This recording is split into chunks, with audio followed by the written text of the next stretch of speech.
Hey everyone, today we're back in the custom pack. Back to where I'm most comfortable, and I've actually finally changed up my custom pack. I built this one from scratch.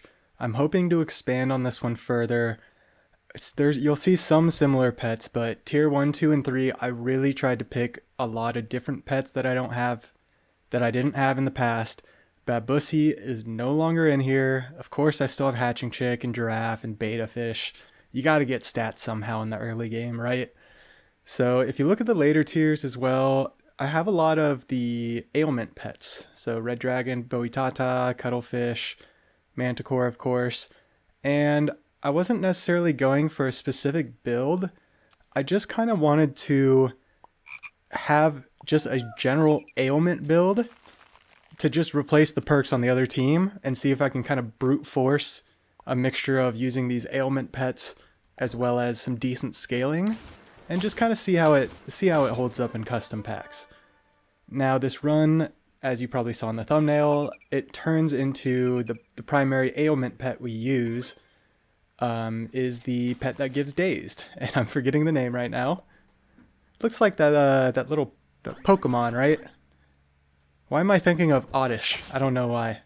Is there I think there's a similarity. But yeah, as usual with these runs, they usually get off to a good start. I don't really know the method to the madness in a good start in this pack because it's a brand new pack for me. I think this took 2 or 3 games to kind of get a decent start to a run. A lot of runs I was either not finding the ailment pets I wanted or finding them and not quite getting enough scaling on them. You know, I was just staying just under the curve, so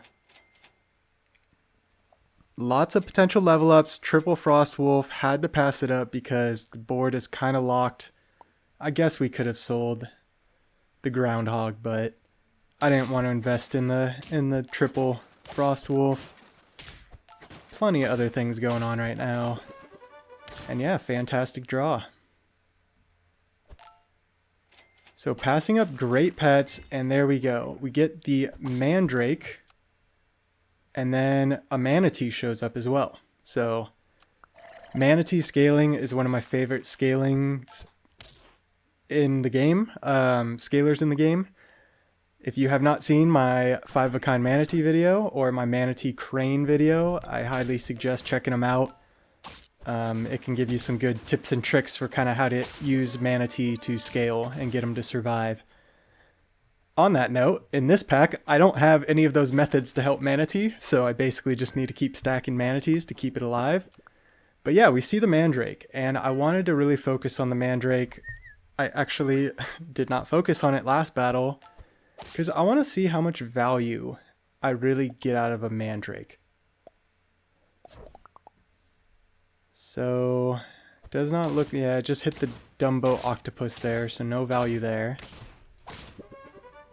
I guess we need to see if it replaces a perk as well. And yeah, double Manatee shows up, quite incredible.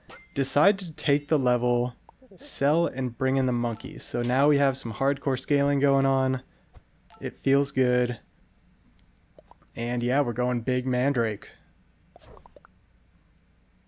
And face this hedgehog team. What in the world is going on? So there's a great daze. We dazed the hedgehog. That hedgehog, everything would have gotten weakened and probably fainted by the hedgehog, so that was huge. And now we get Melon, and we bring in a Tinderbox toy just to help us out, and we get a red dragon going.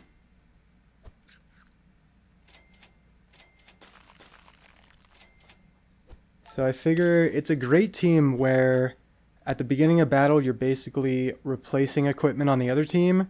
You have equipment yourself, so it immediately should give you the advantage in the game. I'm gonna rewind that real quick, I'm not paying attention. So yeah, we hit the cockroach with the daze, so yeah, it looks like we get rid of their 3/3 summon, which would have been close to trading, but yeah, a little bit of value. And yeah, these manatees keep showing up. We actually do have lemon. I didn't think about that. I could have lemoned my manatee, but we'll just keep stacking them. Decided to get some stats on the red dragon. Spread out the stats a little bit. Whale chicken scaling team, absolutely beautiful. And I'm gonna rewind again because what happened there?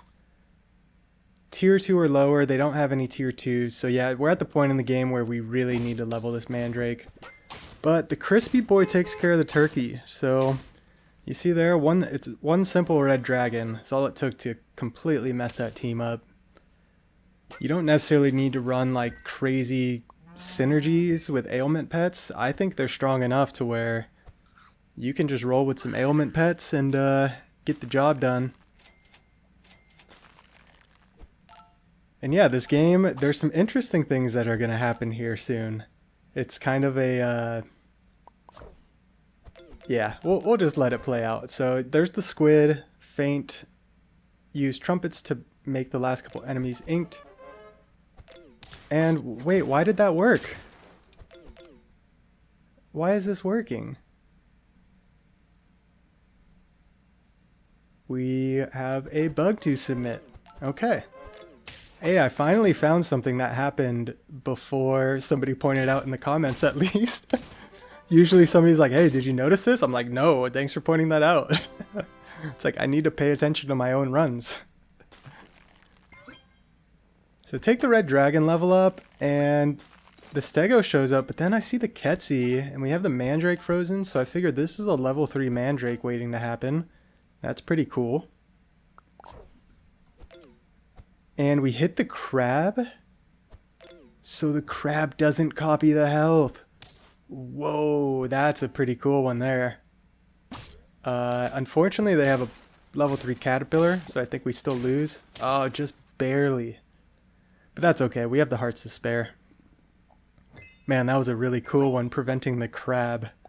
I would not have thought that that would happen. And there you go, Konpeito the manatee, and we got almost a level 3 turkey. So, need to figure out what to do with that, because we don't have any summon pets.